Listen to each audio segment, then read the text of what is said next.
Friends, welcome to தனாஸ் vlog channel. எல்லாருக்குமே என்னுடைய இரவு வணக்கம். இந்த வீடியோ வந்து நைட்டு 7 மணிக்கு மேலே தான் அப்லோட் ஆகுது. அதனால யாருக்கும் இரவு வணக்கம். நான் நல்லா இருக்கேன். நீங்கள் எல்லாரும் எப்படி இருக்கீங்க?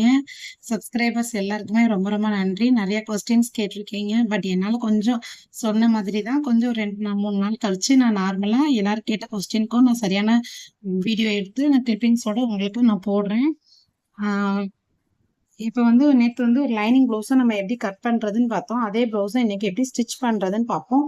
நான் ஊக்கு மாட்டிக்குவேன். ஊக்கு மாட்டிட்டேன்னு வச்சுக்கோங்களேன், ப்ளவுஸ் வந்து ரொம்ப அங்கங்கே ஷேக் ஆகாமல் நான் நார்மலாக ஃபிட்டிங்காக இருக்கும். நமக்கு தைக்கவும் கொஞ்சம் ஈஸியாக இருக்கும். ஏற்கனவே சொன்ன மாதிரி தான் சாரீ வந்து ரொம்ப நைஸ் சாரீ, ரொம்ப வலிக்கிட்டே இருந்துச்சு. இது கொஞ்சம் ஸ்டிச் பண்ணவே கொஞ்சம் கஷ்டமா தான் இருந்துச்சு. அதனால நான் அங்கங்க பின் மாட்டி ஸ்டிச் பண்ணப்போ எனக்கு வந்து ரவுண்ட் நெக்லாம் கரெக்டா வந்துச்சு. பிகினர்ஸ் நீங்க கண்டிப்பா இந்த மாதிரி யூஸ் பண்ணி பண்ணுங்க. அப்பனா தான் உங்களுக்கு வந்து சூப்பரா கழுத்து வந்து ஷேமா கரெக்டா வரும். ட்ரை பண்ணி பாருங்க. அந்த பாசி வச்ச மாதிரி ஊக்கு வந்து டெய்லரிங் கிளாஸ்லயே விற்கும். அந்த மாதிரி ஊக்கு வாங்கி அந்த மாதிரி பின்னும் வாங்கி யூஸ் பண்ணுங்க. இது வந்து நான் வந்து நார்மலா நம்மளோட சாரீ பின்னு தான் நான் வச்சு நான் மாட்டிருக்கேன். டெய்லரிங் தேவையான திங்ஸ்ன்னு சொல்லி கடையில போய் நம்ம வாங்கினாலே எல்லா திங்ஸுமே அவங்களே கொடுத்துருவாங்க. எது எது உங்களுக்கு தேவையானதோ அதெல்லாம் நீங்களே பார்த்து ஈஸியாக வாங்கிக்கோங்க. வாங்கி தாங்க எல்லாமே பர்ஃபெக்டாக வச்சுட்டு யூஸ் பண்ணீங்கனாலே உங்களுக்கு ஸ்டிச்சிங் வந்து ரொம்ப அழகா வரும். ட்ரை பண்ணுங்க. கழுத்து நெக்கு வந்து கரெக்டா எப்படி திருப்புறதுன்னு சொல்லி தான் திருப்பிட்டு இருக்கேன். எவ்வளோ அழகா பொறுமையா திருப்புங்க. அப்பனாதான் வந்து உங்களுக்கு வந்து பர்ஃபெக்டா அமையும் கழுத்து நெக்கு. என்னைக்குமே ஃபாஸ்டா நம்ம அடிச்சோம் அப்படின்னா நெக் வந்து ஏற்கனவே வந்து சாரீ வந்து ரொம்ப நைஸ் சாரியா இருக்கிறதுனால கொஞ்சம் மூவ் ஆகிக்கிட்டே இருக்கு பார்த்தீங்களா? அதனால இது கொஞ்சம் மெதுவா திருப்புறப்ப இன்னும் கொஞ்சம் உங்களால நல்லா ஸ்டிஃபா ஸ்டிச் பண்ண முடியும். அதனால மெதுவாவே அடிங்க. மொத பழகுறவங்க வந்து நிப்பாட்டி நீங்க திருப்பினாலும் அழகா கழுத்து நெக் வந்து சூப்பரா உங்களுக்கு ரவுண்டா சர்க்கிளா வரும். எனக்குமே இங்க பாருங்க கொஞ்சம் இதாயிடுச்சு. நான் அதை திருப்பி சரி பண்ணி அரேஞ்ச் பண்ணி கரெக்டா வந்து நெக் வந்து திருப்பிட்டேன். நம்ம நிறைய லைனிங் ப்ளவுஸ் வீடியோஸ் போட்டிருக்கோம். இப்போதான் என்னோட சேனலை ஃபர்ஸ்ட் டைம் பார்க்குறீங்கன்னா நிறைய வீடியோஸ்லாம் போய் பார்த்துட்டு வாங்க. உங்களுக்கு ரொம்ப கண்டிப்பாக யூஸ்ஃபுல்லான வீடியோஸாக இருக்கும். சின்ன சின்ன ஹிண்ட்லாம் உள்ள இருக்கு. இந்த வீடியோவில் வந்து நிறைய பேர் வந்து ஷார்ப்பாக ப்ளவுஸ் வந்து முன்பக்கம் வந்து ஷார்ப்பாக வேணும் அப்படின்றவங்களுக்கு எப்படி கொடுக்கலாம், இல்லை ஷார்ப்னஸ் வேண்டாம் எனக்கு மைல்டாக தான் இருக்கணும் அப்படின்னு கேட்குறவங்களுக்கு எந்த மாதிரி கொடுக்கலான்றதை தான் இந்த வீடியோவில் இந்த டாட்டில் நான் எக்ஸ்பிளைன் பண்ணியிருக்கேன். வீடியோவை ஸ்கிப் பண்ணாம ஃபுல்லா பாருங்க. அப்படின்னா தான் நான் என்ன சொல்ல வரேன்றது உங்களுக்கு தெரியும். பாதியை ஸ்கிப் பண்ணிட்டு நீங்க பாக்குறப்ப நான் என்ன சொல்ல வரேன், ஐயோ இது நார்மலா எப்பயும் போடுற பிளவுஸ் தானே அப்படின்னு நினைக்காதீங்க. உள்ள பார்த்துதான் நான் என்ன ஹிண்ட் கொடுத்துருக்கேன் அப்படின்றது உங்களுக்கு தெரியும். ஓகே, எல்லாமே சுத்தி லைனிங் கொடுத்ததுக்கு அப்புறம் லைனிங் வச்சு நல்லா ஒரு ஸ்டிச்சிங் கொடுத்துருங்க. நார்மலா ஸ்டிச்சிங் கொடுத்துட்டு அதுக்கப்புறம் திருப்பி அடிச்சோன்னு வச்சுக்கோங்களேன், பிளவுஸ் வந்து மூவ் ஆகாம லைனிங் துணியும் பிளவுஸும் மூவ் ஆகாம ஒரே ஷேப்ல இருக்கும். அதுக்குதான் இந்த மாதிரி ஸ்டிச் பண்ணுவேன். இதே மாதிரி நீங்களும் ட்ரை பண்ணுங்க. கரெக்டான அந்த அளவுல வந்து ஒரு தையல் போட்டுட்டு மிச்ச துணியை இப்ப மடக்கி ஹோல்ட் பண்ணி அந்த பின்னாடி உள்ள அந்த பட்டியை வந்து நல்லா ஸ்ட்ராங்கா வச்சிருவேன். இந்த மாதிரி ட்ரை பண்ணி பாருங்க. வீடியோஸ் பிடிச்சிருந்துச்சுன்னா லைக் பண்ணுங்க. 3 டாட் நிறைய பேர் ஷார்ப்பா வேணும் சிஸ்டர் அப்படின்னு கேக்குறாங்க. சில பேர் வந்து ஷார்ப் வேண்டாம் சிஸ்டர் அந்த மாதிரி கேட்பாங்க. அப்படிப்பட்டவங்களுக்கு எந்த மாதிரி வைக்கலாம் அப்படின்னு சொல்லி தான் இந்த 3 டாட் பிடிக்கும் போது நான் எக்ஸ்பிளைன் பண்றேன். வீடியோ ஸ்கிப் பண்ணாம பாருங்க.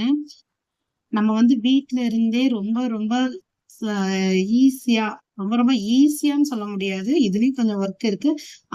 இருந்தாலும் வேலைகளோட கம்பேர் பண்றப்ப ஒரு 2 மணி நேரம் நம்ம ஒரு மிஷின்ல உட்கார்ந்தாலும் ஒரு 300 400 கிட்ட நம்மளால ஸ்டிச் பண்ணி சம்பாதிக்க முடியும். யாருமே வந்து என்னால முடியாது அப்படின்னு சொல்லி சோர்வு அடையாதீங்க. சோர்வு அடையாம கண்டிப்பா நம்மளாலயும் இது முடியும். என்ன நமக்கு தெரிஞ்ச கைத்தொழில நம்ம படிச்சிருக்கோம், படிச்ச படிப்புக்கு வேலைக்கு போக முடியல. ஆனா என்ன பண்றது, கைத்தொழில் தெரியுமா, கண்டிப்பா கைத்தொழில நீங்க கையில எடுங்க. கண்டிப்பா உங்களுக்கு வந்து சிறந்த வழியா தான் இருக்கும். ட்ரை பண்ணி பாருங்க.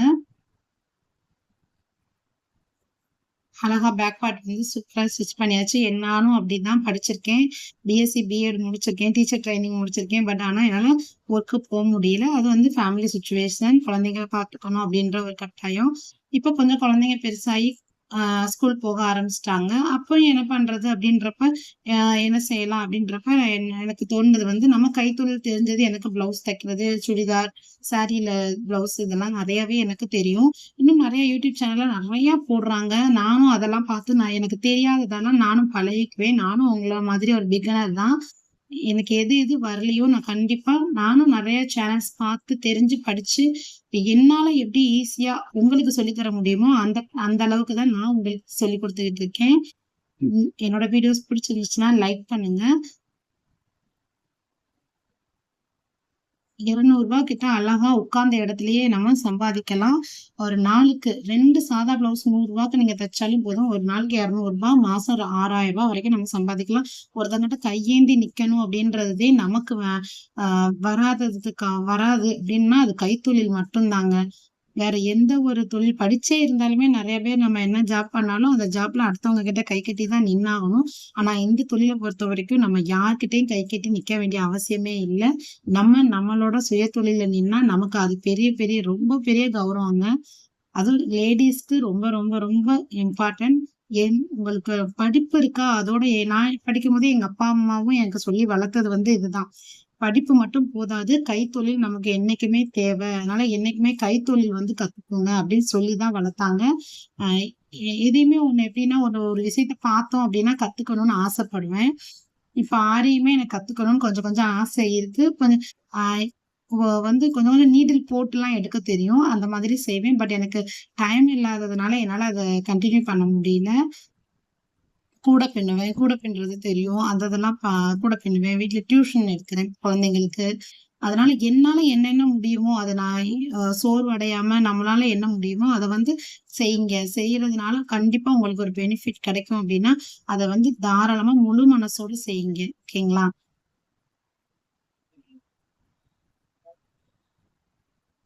இதே மாதிரி தாங்க முன் பக்கத்த லைனிங்கோட சேர்த்து வச்சு அட்டாச் பண்ணிக்கிட்டு இருக்கேன். அட்டாச் பண்ணிட்டு 3 டாட்ட எப்படி பிடிக்கலாம்னு சொல்லி தான் இந்த வீடியோல நம்ம பார்க்க போறோம். ஃபுல்லா சுத்தி ஸ்டிச்சிங் குடுத்துருங்க. ஸ்டிச்சிங் குடுத்தா தான் நல்லா நீட்டா வரும் உங்களுக்கு. ஓகேங்களா?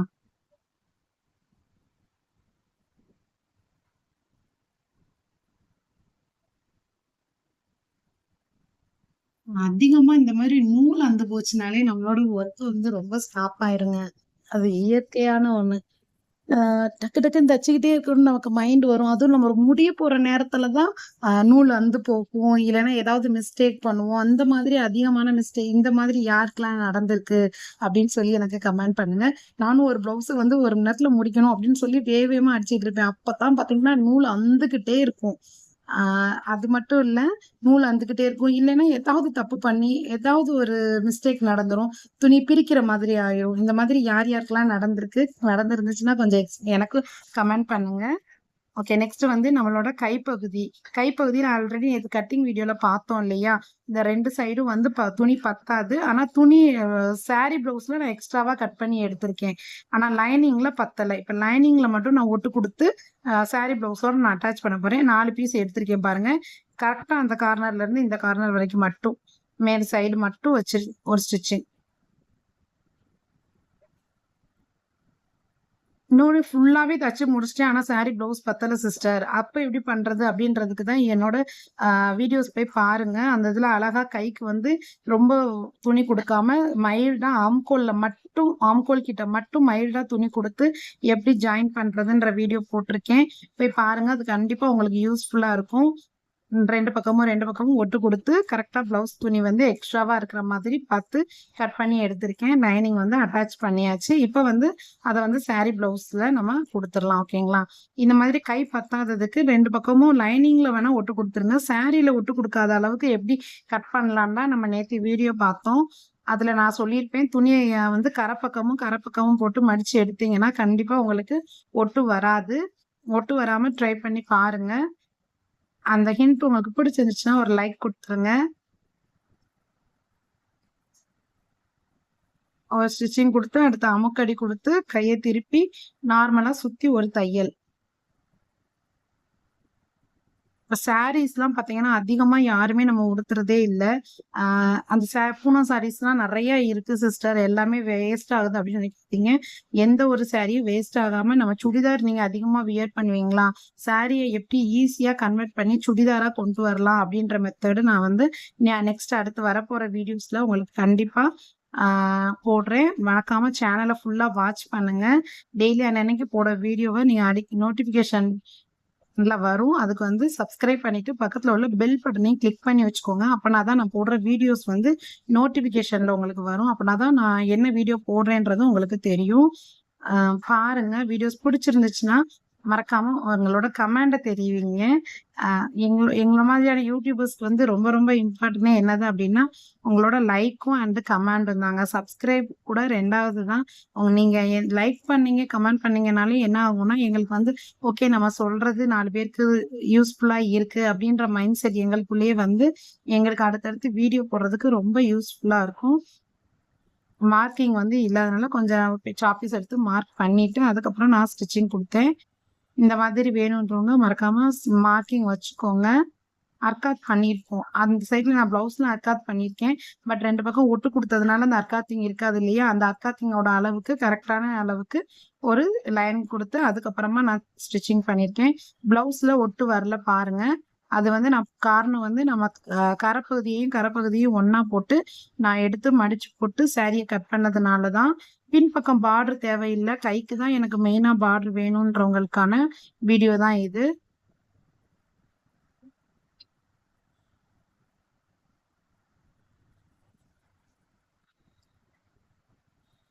மிஷின்ல ரொம்ப நேரம் உட்காராம கொஞ்ச நேரம் உட்காந்து கொஞ்ச நேரம் ரிலாக்ஸ் பண்ணிக்கோங்க. பேக் பெயின் இருக்கிறவங்க அதிகமா உட்காராதீங்க. பேக் பெயின் இருக்கிறவங்களுக்கு ஒரு ரொம்ப நல்ல ரெமிடி ஒண்ணு இருக்குங்க. நான் அதை அடிக்கடி செஞ்சு சாப்பிடுவேன். நீங்களும் அதை ட்ரை பண்ணி பாருங்க. எனக்கு பேக் பெயின் அதிகமா இருக்கு சிஸ்டர். அந்த மாதிரி இருக்கிறவங்களுக்கு என்ன பண்ணேன், எனக்கு பேக் பெயின்னால தான் நான் மிஷினே அதிகமா உட்கார மாட்டேன். இப்போ வந்து ரொம்ப ஸ்டிச் பண்ண மாட்டேன். ஒரு நார்மலா ஒரு நாளுக்கு ஒரு ப்ளவுஸ் அல்லது 2 ப்ளவுஸ் ஸ்டிச் பண்ணுவேன். அடுத்தடுத்து வர்ற ஆர்டர்ஸ் வந்து மெதுவா தான், ரொம்ப உடனே கொடுக்கணும் அந்த மாதிரிலாம் வச்சுக்காம மெதுவா தான் நான் வந்து அவங்களுக்கு கொடுப்பேன். அது என்னோட உடம்பு சூழ்நிலையை பொறுத்து தான் இருக்கு. பட் நல்லா தைக்கிறேன்றதுனால கஸ்டமர்ஸ் வந்து நீங்களே தச்சு கொடுங்க, 1 வாரம் ஆனாலும் பரவாயில்ல அப்படின்னு சொல்லிடுவாங்க. அதனால நான் பொறுமையா தான் தச்சு கொடுப்பேன். பொறுமையா தச்சு கொடுத்தாலும் ஆனா எனக்கு கொடுக்குறப்ப என்னோட இது வந்து நீட் அண்ட் பர்ஃபெக்டா இருக்கும். அதை வந்து கஸ்டமரே சொல்லுவாங்க. ஓவர்லாக் கூட போடாட்டாலும் பரவாயில்ல, சைட்லலாம் அழகா ஸ்டிச் பண்ணி கொடுக்குறோமா, எனக்கு ரொம்ப பிடிச்சிருக்கு, அதனால மறக்காம எனக்கு 1 வாரம் கழிச்சுனாலும் பரவாயில்ல தச்சு கொடுன்னு சொல்லுவாங்க. சரி ஓகே, நம்ம மெயினான நம்ம விஷயத்துக்கு வந்துருவோம். டாட் பிடிக்கிறது எப்படின்னு சொல்லி பார்க்கலாம் வாங்க. இந்த பிளவுஸ்ல வந்து கரெக்டா பாருங்க, நடு சென்டர்ல எவ்வளவு இன்ச், இந்த ஒரு டாட் தான் நான் எடுப்பேன். அந்த ஒரு டாட் எவ்வளவு இருக்குன்னு பாத்தீங்கன்னா 1 இன்ச் இருக்கு. உயரம் பாத்தீங்க அப்படின்னா 2.5 இன்ச் இருந்துச்சு. ஓகேங்களா? அதே அளவுக்கு இந்த சைடு வைக்க போறோம். நார்மலா ஷார்ப்பா, இது வந்து ஷார்ப் இல்ல, இவங்களோட செஸ்ட் வந்து கொஞ்சம் பெருசா இருக்கும். அதனால 1 இன்ச்சு தான் சரியா வரும். சில பேர் வந்து 1.5 இன்ச் ஷார்ப்பா வேணும்னு கேக்குறவங்களுக்கு ஓகேங்களா, 1.5 இன்ச் எடுத்துக்கோங்க அகலம். இந்த 1 இன்ச் அகலம் எடுத்தேன்னா அதையே நீங்க 1.5 இன்ச் அகலம் எடுத்துக்கோங்க. உயரம் வந்து 2.5 இன்ச் வச்ச இடத்துல 3 இன்ச் வைங்க. அந்த மாதிரி வச்சு ஸ்டிச் பண்ணீங்கன்னா கரெக்டா உங்களோட கப் ஷேப் வந்து நல்லா ஷார்ப்பா இருக்கும். ட்ரை பண்ணி பாருங்க. கரெக்டா அகலம் வந்து 1.5 இன்ச்சு, உயரம் வந்து 3 இன்ச். ஓகேங்களா? அதுக்கப்புறம் நம்ம சென்டர்ல அந்த பிடிக்க போற அந்த டாட் வந்து நான் கேப் வந்து 1 இன்ச் வச்சுக்குவோம். 1 இன்ச் 1.25 இன்ச்சு அதை தாண்டி நம்ம போக வேண்டாம். ஓகேங்களா? அந்த 3வது டாட்டை பிடிக்கிறதுக்கு வந்து கரெக்டா நான் 1 இன்ச் நம்மளோட கை விரல் அளவுக்கு நான் நிப்பாட்டி அதோட ஸ்டிச் பண்ணி வெளியே எடுத்துருவேன்.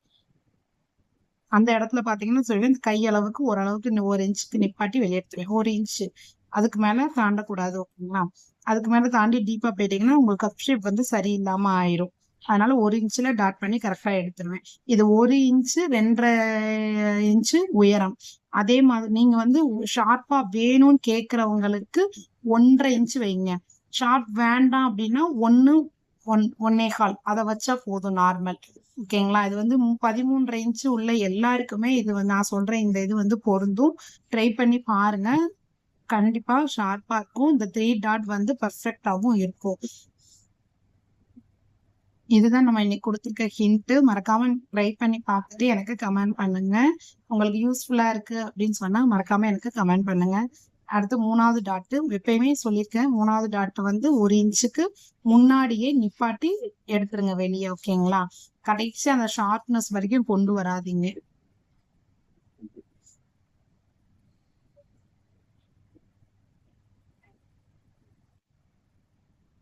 த்ரீ டாட் வந்து ரொம்ப கப் ஷேப் தான் ரொம்ப இருக்கிறதுலே பிளவுஸ்ல ரொம்ப ரொம்ப ரொம்ப ரொம்ப முக்கியமான விஷயம். அந்த தைக்கிற அந்த இடத்துல வந்து கரெக்டா இருக்கிற மாதிரி பார்த்துக்கோங்க. ஓகேங்களா? ஷேப் வந்து சூப்பரா வந்துருச்சு பாருங்க. ட்ரை பண்ணி பாருங்க. இது வந்து 1 இன்ச்சு 2.5 இன்ச்சு நீளம் வச்சிருக்கேன். நீங்க வந்து ஷார்ப்பா வேணும்ன்றவங்க கரெக்டா 1.5 இன்ச்சு 3 இன்ச்சு நீளம் வச்சுக்கோங்க. அகலம் வந்து 1.5 இன்ச்சு, நீளம் வந்து 3 இன்ச்சு வச்சு ஸ்டிச் பண்ணுங்க. உங்களுக்கு வந்து டாட் வந்து கரெக்டா பெர்ஃபெக்டா அமையும். ட்ரை பண்ணி பார்த்துட்டு மறக்காம எனக்கு கமெண்ட் பண்ணுங்க. வீடியோஸ் பிடிச்சிருந்துச்சுன்னா லைக் பண்ணுங்க, ஷேர் பண்ணுங்க அண்ட் கமெண்ட் பண்ணுங்க. பட்டியோடது வந்து கரெக்டா பின்பக்கத்தையும் முன்பக்கத்தையும் பின்பக்கத்தையும் ஒண்ணுக்கு மேல ஒண்ணு போட்டு எவ்வளவு பீஸ் வந்து முன்பக்கத்தை விட பின்பக்கத்துல அதிகமா இருக்கோ அது எவ்வளவு இன்ச்சுன்றத அளந்துட்டு அந்த அளந்த இதை வச்சுதான் நான் பட்டியவே கட் பண்ணுவேன். இது வந்து என்னுடைய பழைய சப்ஸ்கிரைபர்ஸ் எல்லாருக்குமே தெரிஞ்சிருக்கும். எப்பயுமே நான் வீடியோ சொல்றது முக்கியமானது இதுதான். பட்டி வந்து எப்பயுமே கரெக்டா அளக்கும் போதே அளவு பிளவுஸ்ல எவ்வளவு இருக்கோ அதே மாதிரி அளந்து வெட்டாதீங்க. தச்சு முடிச்சிட்டு முன்பக்கத்தையும் பின்பக்கத்தையும் போட்டு அதுக்கப்புறம் அதுல எவ்வளவு இன்ச்சு நமக்கு பிளவுஸ் தேவையோ அந்த இன்ச்சோட 1/2 இன்ச்சு எக்ஸ்ட்ராவா வச்சு அளந்து நம்மளோட இது 3 பிரிவையும் குறிச்சு கரெக்டா நான் எப்படி ஷேப்பா கட் பண்றேன் பாருங்க. 3 பிரிவு அளந்து 3 பிரிவையும் அதுல மார்க் பண்ணிட்டு கட் பண்ணி எடுத்துட்டு நம்மளோட பட்டி பகுதியை பிளவுஸோட ஜாயின் பண்ணுங்க. இந்த மாதிரி ஜாயின் பண்றப்ப உங்களுக்கு வந்து பர்ஃபெக்டா பிளவுஸ் வந்து கட்டிங் வந்து சூப்பரா இருக்கும். கட் பண்ணும்போது என்னைக்குமே நல்ல பக்கத்தையும் சேர்த்து வச்சு கரெக்டா கட் பண்ணுங்க. அதுதான் உங்களுக்கு ரொம்ப ரொம்ப முக்கியம். மாத்தி வச்சு 2யுமே நல்ல பக்கமாவே வச்சு இப்படியே வச்சு கட் பண்ணிட்டீங்க அப்படின்னா உங்களுக்கு வந்து மாறிடும். முன்பக்கம் வந்து எந்த சைடு வரும், லெஃப்ட் சைடு வர்றது ரைட் சைடு வர்றது மாறி போயிடும். அதனால பிகினர்ஸ் அதை வந்து என்னைக்குமே மறக்காம அந்த இதை கரெக்டா ஃபாலோ பண்ணிக்கோங்க. கையுமே குடஞ்சு கட் பண்ணும் போதும் அதே மாதிரிதான் நல்ல பக்கத்தையும் ஒன்னா வச்சு கட் பண்ணணும். குடஞ்சு கட் பண்ணும் போது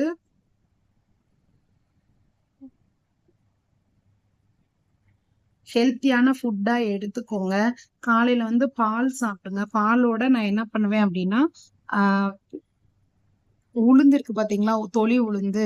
அந்த தொளி உளுந்து வந்து 1/4 கிலோ வாங்கிக்குவேன். ஒரு பாதாம் பருப்பு 15 பாதாம் பருப்பு, 15 முந்திரி பருப்பு, அப்புறம் வந்து வேர்க்கடலை ஒரு 10 ரூபா பாக்கெட் 1, பொரிகடலை ஒரு கை குத்தளவுக்கு. இந்த 5 பொருளையுமே நல்லா ஃப்ரை பண்ணிக்குவேன்.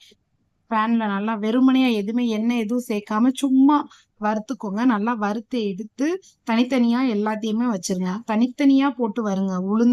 உளுந்து மட்டும்தாங்க. தொளி உளுந்து தான் உங்களுக்கு லேடிஸ் ஆனவங்க எல்லாருக்குமே கண்டிப்பா தெரிஞ்சிருக்க வாய்ப்பு இருக்கு. உளுந்து தான் இருக்கிறதுலே நம்மளோட பேக் பெயினுக்கு சூப்பரான ரெமெடி. உளுந்தங்களி அதெல்லாம் வந்து ஏஜ் ஆகும்போது குழந்தைகளை சாப்பிட சொல்லுவாங்க. பட் நம்மலாம் ஒழுங்கா சாப்பிட்டிருந்தா இப்ப அப்படி வந்திருக்காதோ என்னவோ தெரியல. அப்ப அந்த அந்த அந்த சுச்சுவேஷன் வந்து நமக்கு தெரியல. அம்மா குடுப்பாங்க, நாங்க வாங்கி சாப்பிட முடியாது. இப்ப யாராவது செஞ்சு தர மாட்டாங்களா, நம்ம சாப்பிட மாட்டோமா, பேக் பெயின் அதிகமா இருக்கே அப்படின்ற அளவுக்கு ஃபீலிங்கா இருக்கு. ஆனா நமக்கு செஞ்சு கொடுக்க ஆள் இல்ல. நம்மளே செஞ்சு நம்மளே சாப்பிடுற சுச்சுவேஷனுக்கு நம்ம வந்துருவோம். இதே நிலைமை நாளைக்கு எல்லாருக்குமே வரும். அதனாலதான் அந்த குழந்தைங்க எல்லாருமே நல்லா சாப்பிடுங்க. சாப்பிட்டு உடம்ப வச்சுக்கோங்க. அதுக்கு வந்து முக்கியமான அந்த உளுந்து வந்து ரொம்ப ரொம்ப முக்கியமான பொருள். அந்த உளுந்த வச்சுதான் இப்ப இந்த நான் ரெமிடியும் சொல்றேன். தொளி உளுந்து நல்லா 1/4 கிலோ எடுத்துக்கோங்க. நல்லா ஃப்ரை பண்ணி வறுத்துக்கோங்க. கொஞ்சம் வறுக்கும் போதே நல்லா வாடை ஸ்மெல் உளுந்தோட வாடை வரும். வறுத்ததை அதை எடுத்து தனியா வச்சுக்கோங்க. அதுக்கப்புறம் எல்லாமே பாதாம் பருப்பு ஒரு 15, முந்திரி பருப்பு 15, கொஞ்சோன்னு பொரிகடலை, கொஞ்சம் வேர்க்கடலை. இந்த 5 பொருள் தாங்க. தனித்தனியா ஃப்ரை பண்ணி எடுத்து வச்சுக்கிட்டு உளுந்த மட்டும் தனியா மிக்சியில சுத்துங்க. ஓகேங்களா? வெளிய போய் சுத்தலாம்ல. மிக்சியில சுத்துனாலே போதும். நல்லா வந்து மையா அரைஞ்சிருது. உளுந்த மட்டும் தனியா மிக்சியில சுத்தி ஒரு கிணத்துல பவுல்ல நல்லா மாவா இது பண்ணி எடுத்துக்கோங்க. அதே மாதிரியே நெக்ஸ்ட் வந்து வேர்க்கடலை, பொரிக்கடலை, அப்புறம் பாதாம் பருப்பு, முந்திரி பருப்பு இது எல்லாத்தையுமே கூட வறுத்து எடுத்தத மிக்சியில போட்டு அதை எல்லாத்தையும் சேமா ஒண்ணா அரைச்சுக்கலாம். உளுந்து மட்டும் தனியா அரைச்சுக்கோங்க. இது எல்லாமே வந்து எண்ணெய் பொருட்கள், எண்ணெய் ஆயில் சேர்ந்தது. அது வந்து நீங்க மிக்சியில சுத்தும்போது கெட்டி கெட்டியா ஆகும். கொஞ்சம் ஸ்பூன் வச்சு சுத்தி விட்டு சுத்துனீங்க அப்படின்னா கொஞ்சம் உதிரியா வந்துரும். கொஞ்சம் நல்லா அரைஞ்சிரும். இதோட உளுந்தையும் சேர்த்து நீங்க சுத்துனீங்க அப்படின்னா ரொம்ப கெட்டி கெட்டியா இருக்கும். பால் ஆத்தி குடிக்க முடியாது. அதனாலதான் சொல்றேன். உளுந்த மட்டும் தனியா திரிச்சுக்கோங்க. மத்தது எல்லாத்தையும் சேர்த்து ஒரு மிக்சியில திரிச்சுக்கோங்க. திரிச்சுட்டு உளுந்தையும் சேர்த்து தனியா திரிச்சுட்டு அதை எல்லாத்தையுமே ஒண்ணா மிக்ஸ் பண்ணிருங்க. நல்லா ஸ்பூன் வச்சு நல்லா மிக்ஸ் பண்ணி விட்டுருங்க. இது திரிச்சதை அந்த உளுந்தையும் சேர்த்து நல்லா மிக்ஸ் பண்ணி ஒரு டப்பால போட்டு ஸ்டோர் பண்ணிக்கோங்க. அதோட உங்களுக்கு ஸ்மெல்லுக்கு ஏலக்காய் எதுவும் வேணும்னாலும் ஒரு 4, 5 ஏலக்காய் சேர்த்து மிக்சியில சுத்திக்கோங்க. நல்லா ஸ்மெல்லாவும் இருக்கும் சாப்பிட. அதை எல்லாத்தையுமே திரிச்சதை எல்லாத்தையுமே ஒரு பாக்ஸ்ல போட்டு ஸ்டோர் பண்ணிட்டு டெய்லி காலையில 1 டம்ளர் பாலுக்கு 1 ஸ்பூன் போட்டு குடிங்களேன். உங்களுக்கு அழகா பேக் பெயின் கொஞ்ச நாளுக்கு முன்னாடி எப்படி இருந்துச்சுன்னா கொஞ்சம் உட்கார்ந்து எந்திக்கிற இடத்துல கொஞ்சம் பெயின் இருந்துச்சு எனக்கு. அந்த பெயின் வந்து டாக்டர் எல்லார்ட்டையும் காமிச்சேன். எதுவுமே எல்லாருமே நார்மல் ஒண்ணும் இல்லம்மா எக்ஸசைஸ் பண்ணுங்க சரியாயிரும் அப்படிதான் சொன்னாங்க. பட் ரொம்ப நாளா ஒரு 1 இயர் கிட்ட இருந்துச்சுங்க. அப்புறம் இந்த ரெமிடிய வந்து நானும் ஒரு யூடியூப்ல தான் பார்த்தேன். வால்நட் அதெல்லாம் சேர்க்க சொன்னாங்க. பட் அதெல்லாம் நான் சேர்க்கல. நான் சேர்த்தது இந்த 5 பொருள் மட்டும் வீட்ல இருக்கு. அப்ப இத மட்டும் வச்சு செய்வோம் அப்படின்னு சொல்லி நான் செஞ்சு ஒரு ஒரு 2, 3 மாசம் தொடர்ச்சியா சாப்பிட்டுருப்பேன். பேக் பெயினும் எனக்கு அதுக்கப்புறம் தான் எனக்கே தெரியுது. பேக் பெயினும் வரல. அந்த உட்கார்ற இடத்துல அந்த வலியும் எனக்கு போயிடுச்சு. திருப்பியும் மிஷின்ல உட்கார ஆரம்பிச்சுட்டேன். அந்த உட்கார்ந்து எந்திக்கும்போது வலி எடுக்கும். கரெக்ட்டா சென்டர் பாயிண்ட்ல அந்த மாதிரி வலி எடுக்கும். பேக்ல இருந்து கீழ வரைக்கும். அந்த வலி எனக்கு எப்படி போச்சுன்னே தெரியல. அது எவ்ளோ டாக்டர்ட்ட போயிருக்கேன், ஸ்கேன் பண்ணியிருக்கேன், எக்ஸ்ரே எடுத்து பார்த்துருக்கேன். எல்லாருமே ஒண்ணும் இல்ல. நார்மல் தாம்மா. எக்ஸர்சைஸ்லயே இது சரியாயிருமா அப்படிதான் சொன்னாங்க. பட் ஆனா அந்த பெயின் ஆனது இருந்துகிட்டே தான் இருந்துச்சு. உட்கார்ந்துட்டு டபக்குன்னு எந்திக்க முடியாது. அந்த மாதிரி தான் இருந்துட்டே இருந்துச்சு. இந்த இத நான் ஒரு 3 மந்த்ஸா சாப்பிட்டேன் சிஸ்டர்ஸ். வலி எப்படி சரியாச்சுன்னு எனக்கே தெரியல. இன்ன வரைக்கும் நான் அத கன்டின்யூ பண்ணிட்டு தான் இருக்கேன். 3 மந்த்ஸ்க்கு ஒன்ஸ் வந்து நான் திரிச்சு வச்சுக்குவேன். மொத்தமா திரிச்சு வைக்கிறத காட்டிலும் அப்பப்ப திரிச்சு சாப்பிட்டா நல்லதுன்னு சொல்லி 1/4 கிலோ உளுந்து மட்டும் போட்டு திரிச்சு சாப்பிடுவேன். ஓகேங்களா? அந்த மாதிரி ட்ரை பண்ணி பாருங்க. யாருக்காவது பேக் பெயின் அதிகமா இருந்தாலும், எனக்கு உண்டான மாதிரி யாராவது உட்கார்ந்து எந்திக்கும்போது அந்த இடத்துல பெயின் இருந்தாலும் சொல்ல சிரிப்பா இருக்கு. பட் ஆனா பெயின்னு வரும்போது எவ்வளவு கஷ்டமா இருந்துச்சுன்னு எனக்கு தான் தெரியும். அது வந்து எப்படி சரியாச்சுன்னு எனக்கே தெரியல. ஆனா இந்த ரெமெடில தான் சரியாச்சு. அந்த வந்து அது இப்ப நான் டெய்லரிங் போடுறதுனால நெறைய பேர் டெய்லரிங் சம்மந்தமானவங்க தான் இந்த சேனல் பார்க்குறீங்க. அது உங்களுக்கு யூஸ்ஃபுல்லா இருக்கும் தான் இது ஒரு ஹிண்ட். இத வந்து இந்த ரெமெடி உங்களோட ஷேர் பண்ணிக்கிறேன். என்ன மாதிரி எவ்ளோ பேர் கஷ்டப்படுறீங்க, இது உங்களுக்கு யூஸ்ஃபுல்லா இருந்துச்சான்னு சொல்லி கண்டிப்பா ட்ரை பண்ணி பார்த்துட்டு எனக்கு கமெண்ட் பண்ணுங்க. கைப்பகுதிய நடுவுல இருந்து ஸ்டிச் பண்ணுங்க. அப்பதான் அழகா வரும். ஓகேங்களா? அதே மாதிரி இந்த சைடு கைப்பகுதியையும் கரெக்டா ஸ்டிச் பண்ணுங்க. ஸ்டிச் பண்ணிட்டு 2 பக்கமும் ஜாயின் பண்ணிட்டீங்கன்னா பிளவுஸ் வந்து ஃபினிஷிங் ஆயிரும். பஃப் ஸ்லீவ் வச்சுலாம் ஒரு சிஸ்டர் கேட்டிருந்தீங்க. கண்டிப்பா போடுறேன் சிஸ்டர்ஸ். அடுத்தடுத்து வீடியோஸா தான் போட முடியும். டக்கு டக்குன்னு போட முடியல. அடுத்தடுத்து நான் ஒவ்வொருத்தவங்களோட டவுட்டும் ஒவ்வொன்னா நான் வரிசையா கிளியர் பண்ணிட்டே வரேன். ஓகேங்களா? கண்டிப்பா நெக்ஸ்ட் அடுத்தடுத்து வரப்போற வீடியோஸ்ல நான் ஒவ்வொருத்தவங்களோட டவுட் நான் கிளியர் பண்ணிடுவேன்.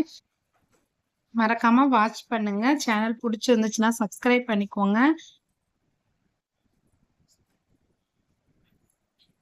வீடியோஸ் பார்த்ததுல நான் சொன்ன ஹிண்ட்லாம் உங்களுக்கு பிடிச்சிருந்துச்சுன்னா மறக்காம லைக் பண்ணுங்க, ஷேர் பண்ணுங்க அண்ட் கமெண்ட் பண்ணுங்க. நெக்ஸ்ட் ஓவர்லாக் போடுறதுல இது ஒரு மெத்தட். ஓவர்லாக் இல்லாம சைட்ல வந்து கரெக்டா வெட்டிட்டு ஒரு ஸ்டிச்சிங் கொடுத்துட்டு நார்மலா ஒண்ணுக்கு மேல ஒண்ணு வச்சு ஸ்டிச் பண்ணிட்டு உள்ள திருப்பிட்டீங்க அப்படின்னா ஓவர்லாக்கே தேவையில்லை. பின்னாடி வந்து பிசுறு தட்டாம சூப்பரா வந்துடும். ட்ரை பண்ணி பாருங்க. இந்த மெத்தட் பிடிச்சிருந்துச்சுன்னா ட்ரை பண்ணி பாருங்க. கண்டிப்பா உங்களுக்கு பிடிக்கும். ஓகேங்களா? இது ஒரு மெத்தடு. இன்னும் நான் வந்து ஒரு மெத்தட்ல வந்து உள்ள வந்து மடிச்சு தப்பேன். இது வந்து சைட்ல வந்து லயன் போட்டு மடிச்சு விடுறது. ட்ரை பண்ணி பாருங்க. வீடியோஸ் பிடிங்க. கண்டிப்பா உங்களுக்கு மெத்தட் பிடிக்கும். கடைசியில 2 பக்கமும் டாட் பிடிச்சு ஃபைனலா ஃபினிஷ் பண்ணிடலாம். இந்த லைன் எப்படி போடணும் அப்படிங்கிறத ஏற்கனவே நான் போன வீடியோல எக்ஸ்பிளைன் பண்ணியிருக்கேன். அத பாருங்க. அளவு ப்ளவுஸ வச்சு அளந்து கைப்பகுதி நாங்க நடுவுல ஏற்கனவே நம்ம வந்து இந்த வீடியோஸ் போட்டிருக்கேன். இதுக்கு முந்தின வீடியோஸ் கையையும் உடம்பு பகுதியை எப்படி கரெக்டா ஒரே லைன்ல ஸ்கேல் மாதிரி ஸ்கேல் வச்சு கோடு போட்டு ஜாயின் பண்றதுன்றத தான் நம்ம பார்த்துருந்தோம். அது யாரெல்லாம் பார்த்து நிறைய பேர் சப்போர்ட் பண்ணீங்க. சப்போர்ட் பண்ண ஃப்ரெண்ட்ஸ் எல்லாருக்குமே என்னுடைய மனமார்ந்த நன்றிகள். நீங்களும் ட்ரை பண்ணி பாருங்க. ஈஸியா தான் இருக்கும். முதல்ல போடும்போது உங்களுக்கு கஷ்டமா இருக்கும். அதுக்கப்புறம் நீ கீழே உள்ள பாட்டை அளந்து பார்த்து ஸ்டிச்சிங் கொடுக்கும்போது உங்களுக்கு வந்து கரெக்டா வந்துடும் ஃப்ரெண்ட்ஸ். ட்ரை பண்ணி பாருங்க. முத தான் கொஞ்சம் கஷ்டமா இருக்கும். அதுக்கப்புறம் நீங்க வந்து கீழே உள்ள பாட்டை வந்து அளந்து பாருங்க. அளந்து பார்க்கும்போது கரெக்டான அளவு வந்து உங்களுக்கு ஆட்டோமேட்டிக்கா வந்துரும். ட்ரை பண்ணி பார்த்துட்டு எனக்கு கமெண்ட் பண்ணுங்க. நிறைய பேர் பஃப் ஸ்லீவ்லாம் கேட்டிருந்தீங்க. அதெல்லாம் கண்டிப்பா போடுறேன். சாரீல சுடிதார் எல்லாமே நெக்ஸ்ட் அடுத்தடுத்து வர விளாக்ல கண்டிப்பா போடுறேன் சிஸ்டர்ஸ். சேனலை ஸ்கிப் பண்ணாம ஃபுல்லா வாட்ச் பண்ண எல்லாருக்குமே என்னுடைய மனமார்ந்த நன்றிகள். வீடியோஸ் பிடிச்சிருந்துச்சுன்னா லைக் பண்ணுங்க, ஷேர் பண்ணுங்க அண்ட் கமெண்ட் பண்ணுங்க. உங்களோட கமெண்ட் அண்ட் லைக் தான் எங்களோட மாரல் சப்போர்ட்டே. எங்களோட சப்போர்ட்டை எப்பயுமே எனக்கு கொடுக்கணும்னு ரொம்ப அன்போட தெரிவிச்சுக்கிறேன். லைனிங் ப்ளவுஸும் ரொம்ப ரொம்ப சிம்பிளா ஈஸியா ஒரு மணி நேரம் போதுங்க. ரொம்ப டைம் எடுக்கணும்னு அவசியம் இல்லை. நூல்லாம் நமக்கு சோதனை கொடுத்துச்சுன்னா மட்டும்தாங்க 1 மணி நேரத்துக்கு மேல ஆகும். இல்லைன்னா நம்ம சீக்கிரமாவே பண்ணிடலாம். இதே மாதிரி ட்ரை பண்ணி பார்த்துட்டு கண்டிப்பா எனக்கு உங்களோட கமெண்ட தெரிவிங்க.